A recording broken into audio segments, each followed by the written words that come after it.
गांव में मंदिर में महाराज के भेष में था। तो वो भाई जैसे छुप रहा था अपना, कोई गलत सलत काम करके छुप जा तो महाराज के भेष में मंदिर में आने लौटा।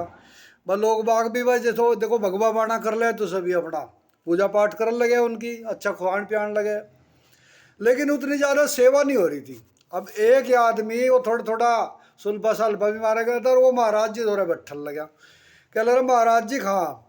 बोले तुम तो बड़े तपस्वी हो और मेरा भी खेत सूखा पड़ा और मैं इसमें कुछ बोलूँ तुम बारिश करवा दियो। कह रहा हाँ करवा देंगे, लेकिन वो असली महाराज तो था नहीं, बारिश कहाँ से करवाता। कर कर का उसने 15-20 चेले भी बनाए रखे थे। वे अपना सारा काम अपना खावेर लौटे, वे गांव देवेर में खावेर लौटे।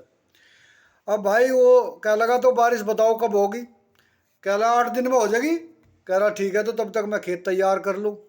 उनने भाई ट्रैक्टर वाले को बुला के खेत तैयार कर लिया, पहले दिन बीज बो दिया, भाई कल को बारिश हो जाएगी। उनने कहा महाराज जी देख लियो कल बारिश हो भी जाएगी। कह रहा पक्का होगी, तू चिंता ना करे। अब बारिश कहाँ होनी थी, कोई घटा ना बादली। अब वो कह लगा अपने चेल्लू को, बोला रे बात सुनो, रात को बोला इस गांव में रहना तो इसका खेत भरिया हो 2-2.5 बीघे है और बराबर में है जोड़, तो तुम्हें रोटी मिलने के आसार है, नहीं तड़की यहाँ लट बजेगा थारा। बाबे क्या लगा ठीक है महाराज जी, बस चेले तो अपना खा पी के फिट हो रहे थे। जोड़ में तो गड़े भरे, जोड़ में तो गड़े भरे और खेत में, जोड़ में तो गड़े गड़े भरे और खेत में बस तड़की लो 1-1 फुट पानी टन कर दिया बिल्कुल, और आके सो गए। बस सुबह ही लोगों ने देखा रहा तेरे की भाई महाराज जी ने उसे कहा था कहला बारिश होगी, और सिर्फ इसी इसी के खेत में हुई और सब सूखा पड़ा। बस कोई केड़े ला रहा, कोई सेब ला रहा, कोई पीसे चढ़ा रहा, कोई लत्ता चढ़ा रहा।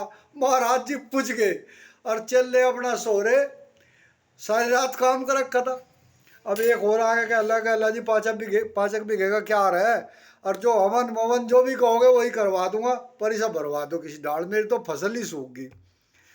अब एक जो वे बादल सो रहे थे रात को काम कर रहे थे, वे जो बादल थे उसके उनमें तो एक के कान में गई आवाज, नुकाला महाराज जी अखा बोले अपने भरोसा लियो ही ठेका अगला, बादलों के सिर गंजे हो लिए।